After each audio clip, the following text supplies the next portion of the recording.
Good morning to all of you. As you all know that up till 16th of Jan, government has announced that there will be winter vacation or vacation due to COVID-19, and school will closed up to 16th of Jan.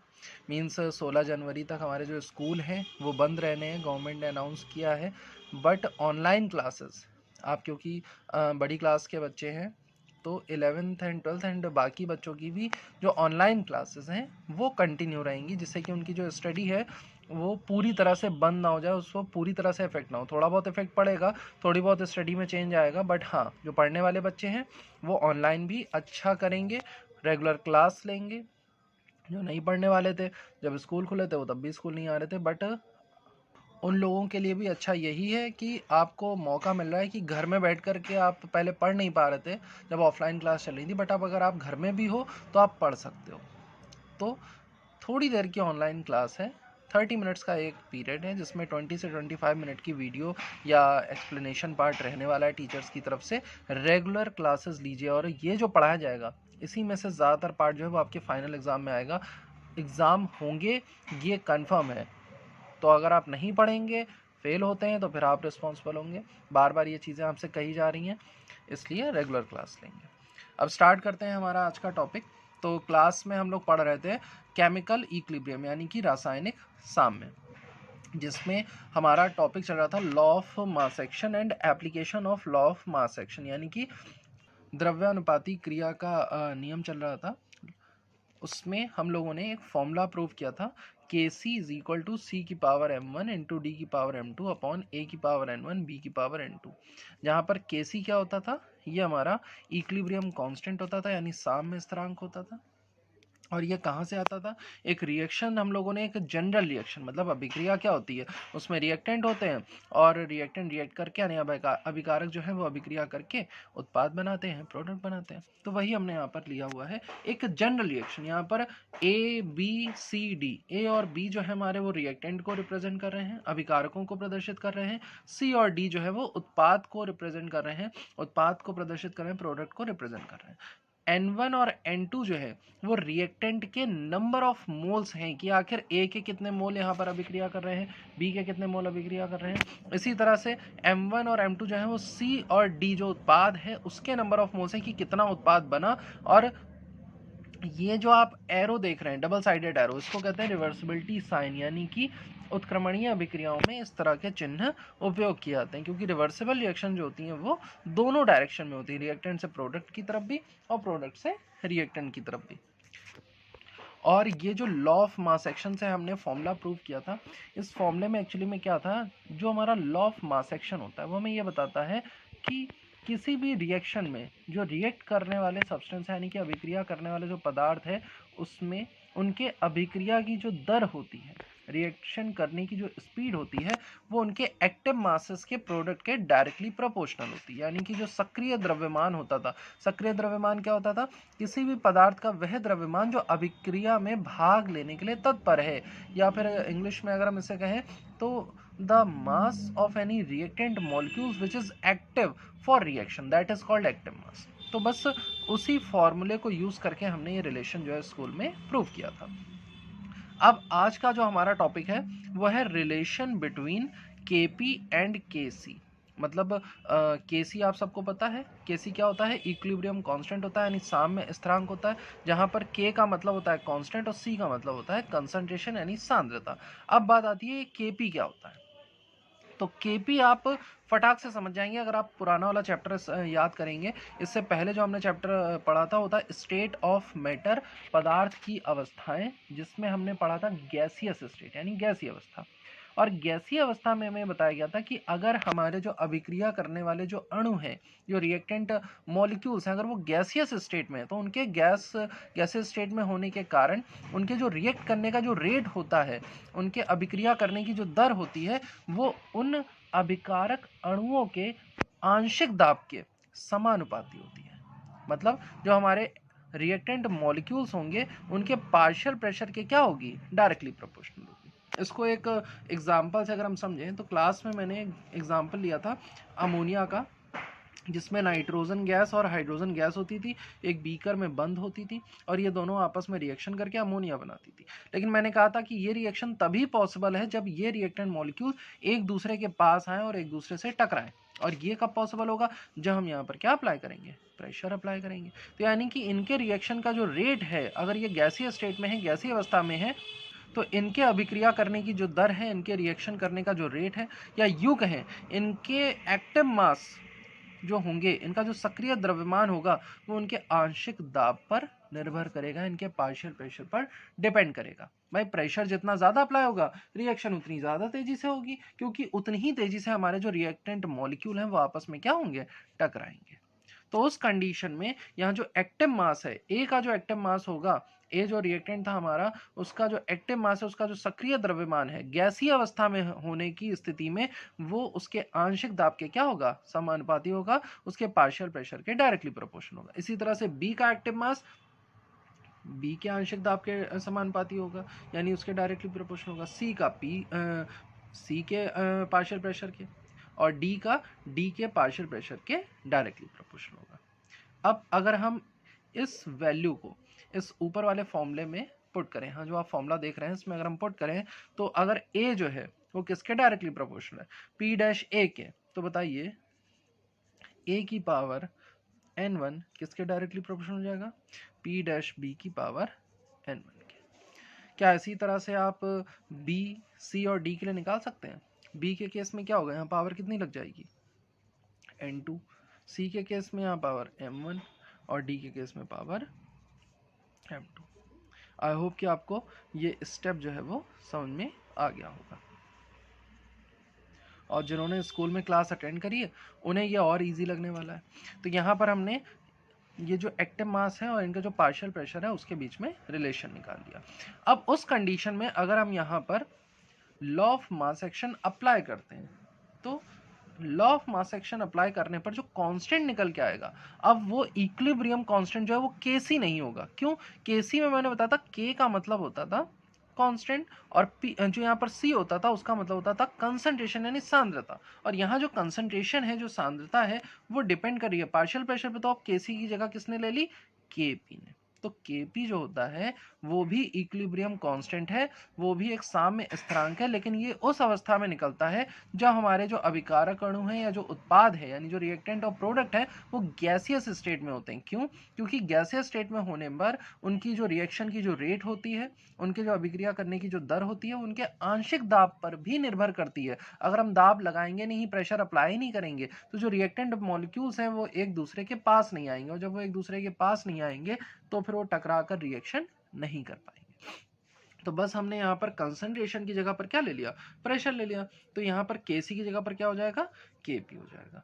तो ये formula तब apply होता है जब हमारा जो substance है वो क्या हो? गैस स्टेट में हो, as given in this example, जैसा कि इस एग्जाम्पल में दिया हुआ है। अब बात आती है कि केसी और केपी में आखिर रिलेशन देखते हैं कि क्या कोई रिलेशन होता है, क्या केसी केपी के बिल्कुल बराबर ही होता है या कोई और भी रिलेशन होता है? यही हमारा आज का टॉपिक है। तो टॉपिक स्टार्ट करने से पहले यहाँ पर मैं आपको थोड़ा सा रिकॉल कराता हूँ आइडल गैस इक्वेशन, जहाँ पर PV is equal to NRT हमारी आइडल गैस इक्वेशन होती थी। इसमें P क्या होता था? प्रेशर होता था गैस का। V क्या होता था? वॉल्यूम होता था गैस का। N नंबर ऑफ मोल होते थे गैस के, यानी मोलों की संख्या होती थी। R जो होता था वो कांस्टेंट होता था, स्थिरांक होता था। T टेम्परेचर होता था। V को हिंदी में आयतन कहते हैं, P को दाब। इतनी चीज़ें तो पता होंगी आपके लिए। फिर इसके बाद हमने यहाँ पर क्या किया, ये जो v था जो यहाँ पर मल्टीप्लाई में था उसको उधर भेज दिया। तो मैथ्स जो लगाते हैं उन्हें पता होगा, जब मल्टीप्लाई में तो उधर जाके क्या हो जाएगा? डिवाइड में।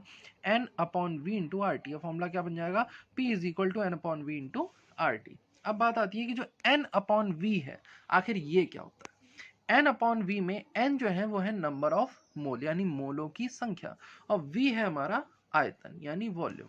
इस तरह से समझिए एक बीकर है, इसमें हमने कोई लिक्विड पानी भरा हुआ है और इसमें हम कुछ सब्सटेंस डाल रहे हैं, फॉर सपोज शुगर डाल रहे हैं। तो जो शुगर का कंसंट्रेशन इस सॉल्यूशन में यानी कि शक्कर की जो सांद्रता है, अगर हम आपसे कहें प्रैक्टिकली कहें कि बताओ भाई शक्कर की सांद्रता कैसी होगी, तो प्रैक्टिकली आप क्या करोगे? प्रैक्टिकली आप इसमें से एक चम्मच सॉल्यूशन जो मिश्रण होगा निकालोगे, उसे चखोगे और बताओगे कि सर ये ज़्यादा मीठा है कि कम मीठा। ये तो प्रैक्टिकली हो गया। बट अगर हमें थ्योरेटिकली भी बताना होगा तो हम क्या बताएंगे? थ्योरेटिकली हम ये देखेंगे कि कितने वॉल्यूम पानी में हमने कितने ग्राम शक्कर जो है यहाँ पर डाली, यही तो होगा W/V। तो एक तरह से जो W/V है वो थ्योरेटिकली यानी सैद्धांतिक रूप से, लिखित रूप से यहाँ पर शक्कर की सांद्रता को दर्शा रहा है। अब इसी में वेट में हम n से डिवाइड कर दें, यहाँ पर सॉरी स्मॉल m से। m क्या होता है? m जो होता है वो मोलर मास होता है। भाई शक्कर डाल रहे हैं तो शक्कर का कुछ मोलर मास होगा। फॉर्मूला आप सबको पता है C6H12O6, ये ग्लूकोज का होता है, और C12H22O11 ये गन्ने की जो शक्कर होती है उसका ये फॉर्मूला होता है। शुगर केन से जो हमें शक्कर मिलती है उसका ये फॉर्मूला होता है। तो यहाँ पर आप इनकी वैल्यूज रख कर m की वैल्यू निकाल सकते हो। तो इसमें यहाँ पर m की कुछ वैल्यू होगी जो शक्कर के लिए हमेशा फिक्स रहने वाली है। तो W/m जो है ये क्या होता था? ये होता था हमारा नंबर ऑफ मोल्स। देखिए वेट अपॉन मोलिकुलर वेट से ही क्या बनता था? मोलों की संख्या बनती थी। तो यहाँ पर हम इसको अगर अप्लाई करें तो N/V, W/m/V is equal to किसके हो जाएगा? N/V के। आखिर ये क्या शो कर रहा है? ये शो कर रहा है कंसंट्रेशन को, यानी कि जो नंबर ऑफ मोल्स होते हैं और अपॉन वॉल्यूम जो होता है, यानी मोलों की संख्या बटे आयतन जो होता है वो सांद्रता को प्रदर्शित करता है। और सांद्रता को हम शो कर सकते हैं यहाँ पर C से। बस यहाँ पर ये चीज ध्यान दीजिएगा, ये जो C है ये कंसंट्रेशन वाला C है, और जो फॉर्मूले में हम C यूज करते हैं ये एक रिएक्टेंट को या प्रोडक्ट को शो करने के लिए होता है। इन दोनों को सेम मत समझ लीजिएगा। तो ये कंसंट्रेशन वाला C, यानी कि यहाँ पर ये जो फॉर्मूला आया था हमारा P is equal to N/V into RT, इसमें N/V की जगह हम क्या ले सकते हैं? कंसंट्रेशन ले सकते हैं। तो P is equal to formula क्या बन गया? CRT। अब हमारे जो रिएक्टेंट हैं और जो प्रोडक्ट हैं वो क्या थे? A B C D। उन सबका पार्शियल प्रेशर क्या था? P-A, P-B, P-C, P-D। और यहाँ पर इस फॉर्मूले को अगर हम अप्लाई करें तो उस कंडीशन में P-A की वैल्यू क्या निकल के आएगी? CART। P-B क्या निकल के आएगा? CBRT। P-C क्या निकल के आएगा? CCRT। और P-D क्या निकल के आएगा? CDRT। ये इतनी चीज़ अगर किसी को नहीं समझ में आई तो एक बार फिर से देख ले। हमने यहाँ पर Kp का रिलेशन निकाल लिया है कि जो Kp होता है, यानी कि जो इक्विलिब्रियम कांस्टेंट होता है प्रेशर के केस में, वो उनके पार्शियल प्रेशर के प्रोडक्ट के रेशियो के बराबर होता है, यानी कि उनके आंशिक दाब के गुणनफल के अनुपात के बराबर होता है Kp। अब हम Kp और Kc में रिलेशन सर्च कर रहे हैं। Kp जो होता है वो दाब की स्थिति में होता है, प्रेशर के रिलेशन में होता है, और जो Kc होता है वो कंसंट्रेशन के रिलेशन में होता है। तो एक तरह से हमें प्रेशर और कंसंट्रेशन यानी कि दाब और सांद्रता में संबंध निकालना था। इसके लिए हमने फॉर्मूला चूज किया PV is equal to NRT, जहां पर हमने V को यहाँ मल्टीप्लाई में था तो इधर डिवाइड में भेज दिया, तो ये बन गया P is equal to N/V RT, that is P is equal to CRT। ये फॉर्मूला हमारा बन गया। P जो था वो प्रेशर था, C जो थी वो कंसंट्रेशन थी, R कांस्टेंट है, T कांस्टेंट है। अब यहाँ पर अगर हमारे जो रिएक्टेंट मॉलिक्यूल्स और प्रोडक्ट जो अलग अलग हैं A B C D हैं, तो उनके पार्शियल प्रेशर की बात करें, भाई ये तो प्रेशर ही है ना, तो पार्शियल प्रेशर के लिए फॉर्मूला P-A बराबर क्या बन जाएगा? CART। C क्या है? A की कंसंट्रेशन होगी। P-A क्या है? ये A का आंशिक दाब यानी पार्शियल प्रेशर है। इस फॉर्मूले को हमने यहाँ पर अप्लाई किया। P-B बराबर क्या गया? CBRT। P-C क्या हो गया? CCRT। P-D क्या हो गया? CDRT। अब मन में एक सवाल आ सकता है, क्वेश्चन आ सकता है कि ये तो CAC भी हो जा रहे हैं, RT क्यों नहीं चेंज हो रहा है? तो जो लोग समझदार हैं वो समझ जाएंगे तुरंत कि R क्या होता है? कांस्टेंट होता है। कांस्टेंट क्या होता है? जो कभी चेंज नहीं होता है। कंसंट्रेशन तो चेंज हो सकती है, वॉल्यूम चेंज कर सकते हो, नंबर ऑफ मोल चेंज कर सकते हो, लेकिन आर जो गैस कांस्टेंट है हमारा, क्या उसकी वैल्यू बदल सकते हैं? नहीं, हमेशा फिक्स रहने वाली है 0.0821। क्लियर है? और जिस आप बीकर में ये रिएक्शन करा रहे होगे सारा कुछ उस बीकर के अंदर ही तो होगा। आप नीचे से हीट करोगे, अगर इसका बीकर का टेम्परेचर यहाँ पर 50 डिग्री सेल्सियस होगा तो ए का टेम्परेचर कितना होगा? 50। बी का कितना होगा? 50। सी का कितना होगा? 50। डी का कितना होगा? 50। यानी कि क्योंकि सेम ही बीकर में रखे हो तो सबका टेम्परेचर भी क्या रहने वाला है? कांस्टेंट रहने वाला है। इसीलिए जो आरटी की वैल्यू है वो यहाँ पर चेंज नहीं हो रही है। अब ये जो रिलेशन है जो इतना हौच पौच हो गया है, इसे मैं क्लियरली पीछे नोट कर लेता हूँ। तो ये यहाँ पर मैंने रिएक्शन नोट कर ली है, जनरल रिएक्शन जो है हमारी, और ये हमने Kp का जो रिलेशन हमने निकाला था वो नोट कर लिया है। और इस Kp के रिलेशन में P डैश सी की power m1 into P dash D की power m2 upon P dash A की power n1 into P dash B की पावर n2 ये हमने लिख लिया है। अब यहाँ पर हम क्या करने वाले हैं, ये जो P डैश ए की जो वैल्यू निकाली है वो रखने वाले हैं। P dash B, P dash C, P dash D चारों की वैल्यू यहाँ रखेंगे। तो Kp is equal to formula देखिए क्या हो जाएगा, P डैश सी की जगह क्या हो जाएगा, सी सी आर टी की पावर m1। यहाँ ये वाला C जो है ये प्रोडक्ट को शो कर रहा है और ये C कंसंट्रेशन वाला है। उसी तरह से यहाँ क्या हो जाएगा, सी डी आर टी की power m2, C A R T की पावर n1 और सी बी आर टी की पावर n2। अब यहाँ पर थोड़ा सा एक्सपोनेंट यानी घातांक के कुछ नियम लगने वाले हैं, जिनको प्रैक्टिस है बहुत अच्छे से वो समझ जाएंगे कि मैंने क्या किया। देखिए सी की पावर m1 है और यहाँ पर ये तीनों आपस में मल्टीप्लाई हो रहे हैं। जो एक की पावर होगी, मतलब ये ब्रैकेट के ऊपर लगी ना पावर, तो सबकी पावर क्या होगी, m1 होगी। तो हमने RT को क्या कर लिया, ब्रैकेट से बाहर निकाला, तो ये हो जाएगा RT की पावर m1। क्लियर है। अभी आपको थोड़ी देर में समझ में आ जाएगा कि मैंने ऐसा क्यों किया। इसको हम लिख लेंगे CD की पावर m2 और RT को अलग कर लिया, RT की पावर m2 अपॉन में CA की पावर n1 और यहाँ पर ये क्या हो जाएगा, RT की पावर n1, CD की पावर n2 और RT की पावर n2। क्लियर है।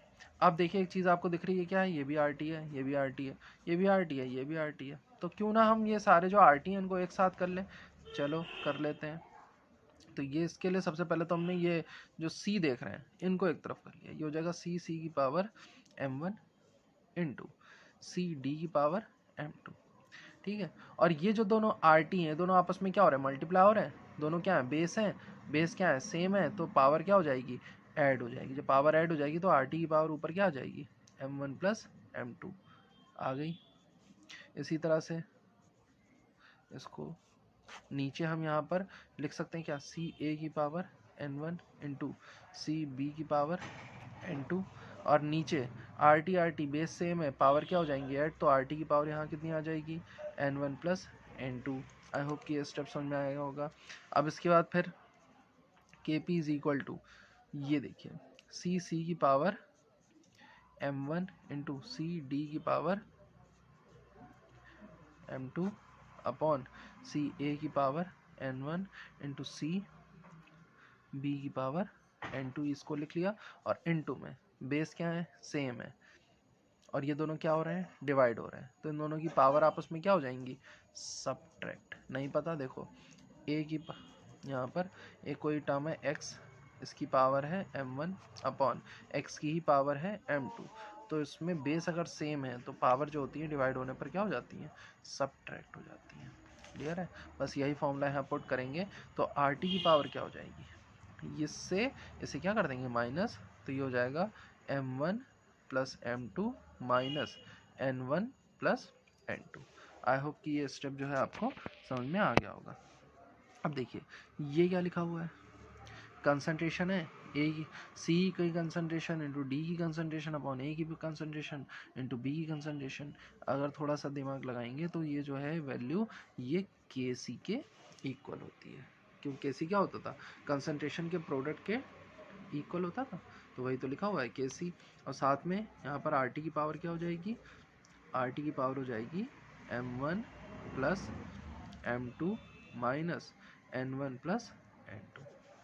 अब ये जो वैल्यू है बार बार लिखनी पड़ रही है तो इसको छोटा सा कर लेते हैं, इसको लिख लेते हैं के पी इज इक्वल टू के सी इंटू आर टी की पावर डेल्टा एन, जहाँ पर डेल्टा एन की वैल्यू जो है वो किसके इक्वल है, m1 plus m2 minus n1 plus n2 के। आई होप कि ये स्टेप समझ में आया।